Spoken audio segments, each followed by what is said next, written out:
Eric McCaskill again for VTV versus TV. I'm here with a distinguished and highly virtuous principal of Heritage High School, Ms. Gerald.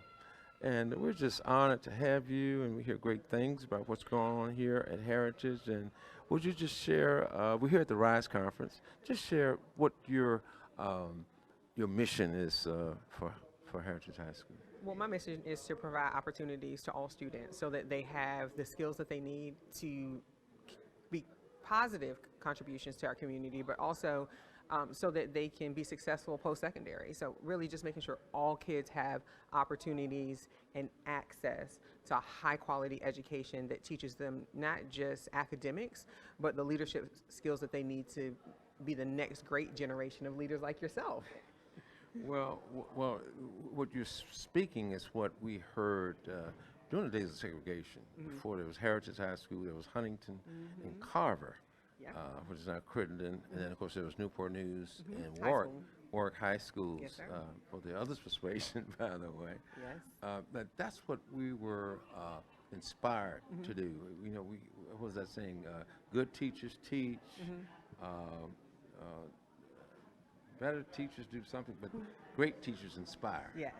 So that was pretty much the hallmark of what teachers did back during those days. And it seems like the tradition, the heritage of what was done back then carried We on. definitely pay homage to our past because at my last graduation speech that we did at the end of the school year, it was based on the foundation that was built for us by Newport News High School. And then, you know, going forward to Ferguson and Huntington, and like just that history, we would not be here if it wasn't for the folks that came before us. And so we really teach our students that our community is valuable and has a rich history. So we always pay homage to those that came before us, which is always why we make a big deal.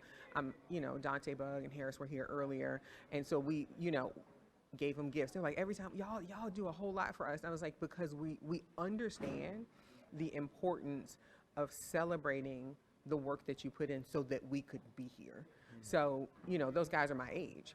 But when we're saying put the work in, they're leaving a legacy for our students and our community, and the work that they put in is valuable. So we want to celebrate that and always pay homage to the ones that came before us by recognizing and speaking those names at graduation so that the community doesn't forget and our kids never forget that there would not be heritage, there would not be this success without the folks that came before us.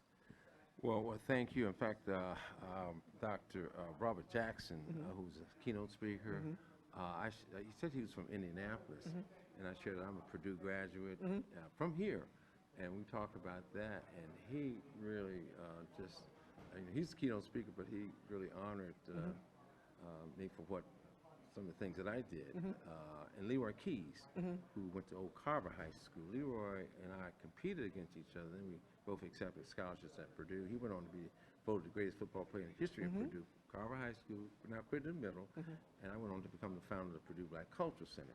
So all of that preparation was right here in Newport News, and I'd like to have Leroy maybe come in, and we're both open to coming and sharing because Leroy grew up on Center Avenue. Yeah. Without a dad. I grew up at 28th Street between Newsom, at the Newsom House down from without a dad, but we had the village, and it's so important. Now, when Mr. Jackson asked those young men to stand up without dads, what was your observation? It is not a surprising observation, but really what we've created here is a culture, like you're saying, this is the village. At Heritage High School, it's called the 5800 family.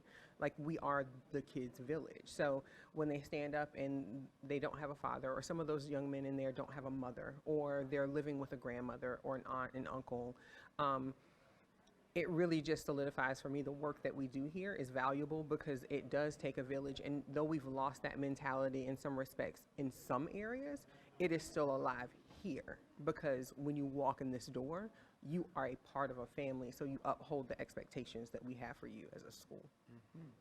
What's the greatest challenge that you have now? Trying to hug all the kids in the morning. Really, that's it. Like, there are no challenges. Every day is different. It is by far, I continue to say, one of the most phenomenal jobs I've ever had in my life. There I love the fact that it's different every day, but there is not a greater challenge than ensuring that I speak to every kid, every teacher, every day, because that's a big job. And the flu season is upon us.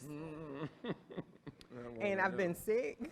And so the little girl was hugging me yesterday. I was like, baby, don't you know the flu is still out here? I'm going to hug you, but I'm going to hug you from the side today, okay? So I think one of the things is making myself as accessible as possible to kids all the time, but balancing the fact that the community and families need me as well. Having conversation with a parent yesterday, she was like, well, I called and I couldn't get anybody. Why aren't y'all in your offices? And I was like, ma'am, this ain't that school. Like, we're not sitting in our offices waiting for phone calls. We are actively engaged with our students in the hallways, in the cafeteria, in the classrooms, monitoring teachers, but providing teacher support as well. So really the challenge is, how do I replicate myself so that I can be everywhere and everything to everyone? I talked to school board member Maritza Alger, and she's a former educator, administrator, and she was saying the importance of creating a culture within the school. And it looks like you're practicing the virtues. Yes, we working on them virtues. I hear compassion. Well, my favorite is this is one. Joyfulness. Joyful. I see that. That's joyful leadership. I see that. Heart, passion, joyfulness. Yes. Because you can't do this without having joy and a smile on your face Yes. every day. Yes. Joyfulness is the one. Yes. That no Yes. matter what Yes. happens, how bad the situation may be, Yes. this culture runs off of our spirit. Yes, it So we does. all operate with a sense of joy. Yes. No matter the circumstance. Yes. So that the rest of this stuff can happen. Yes. Yes. Because if you come in with a funky attitude, Oh my goodness. just because you had a bad day. You said a whole lot there, Your Majesty. It is what it is. It is. It is But what once it I is. get my coffee, I'm a little bit more joyful.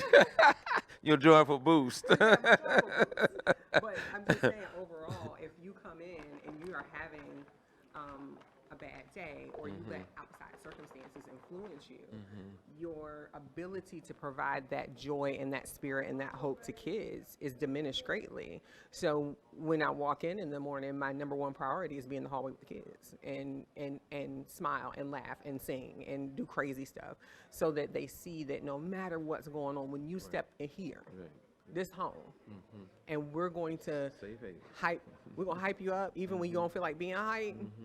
And when we're not hyped, we're not hyped. That's okay. But we're not going to ever start in a position where we aren't entering a day with joy. Yes.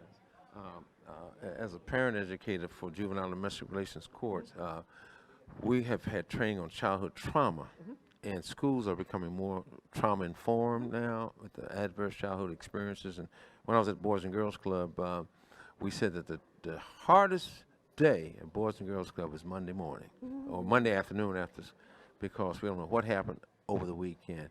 How is Heritage On Monday morning? with trauma, childhood trauma? Are you? We've done extensive work with our staff on trauma informed schools. We're a trauma aware, sensitive school. We are responsive to the needs of our students. Monday mornings, I'm never surprised because I keep my thumb or my finger on the pulse of the community. So I definitely always know what's going on, and whether it doesn't change the way I enter, it just helps me understand what I can expect and how joyful and how much joyful juice I might need. But it's really about, how do I take that information that I know about kids in our community, and then how do I transform it into a positive experience for them? So we do training with our staff, and we do talk about, like, if there is a situation that's happened in the community that's going to impact our kids, we don't change our external behavior. We may change some of the practices internally to make sure we're more aware, but nothing changes externally. And a lot of people will come in and say, oh my God, like your kids, no matter what's going on, they just do. And it was like, because no matter what is going on, we are consistent in our behavior. So I think along with trauma informed and trauma aware is that consistency that they need from us to understand that today's day is tough for you because of some external circumstances. How do I keep myself consistent and support your needs? Well, you heard it from a compassionate servant leader.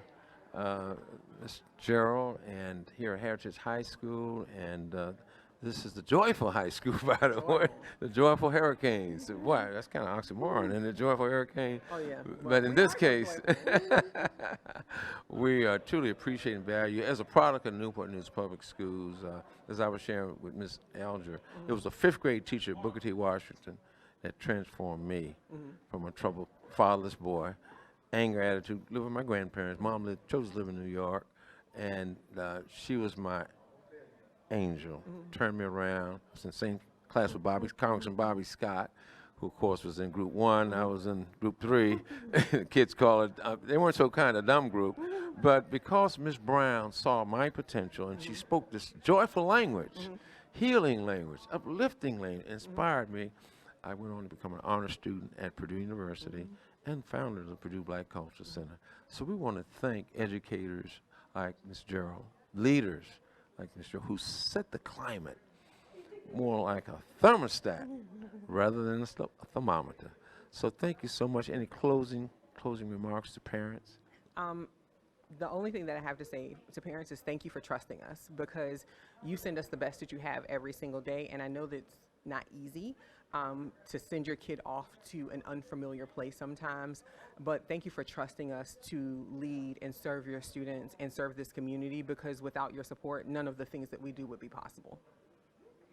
Well, you've heard it from Ms. Gerald, the compassionate leader here at Heritage High School, and we thank you for tuning in on the V channel, VTV, and here at the RISE conference at Heritage High School, the Heritage High School in Newport. Good news, Virginia. We're on a mission of transforming bad news to good news. Till next time, Eric Duke McCaskill, signing off.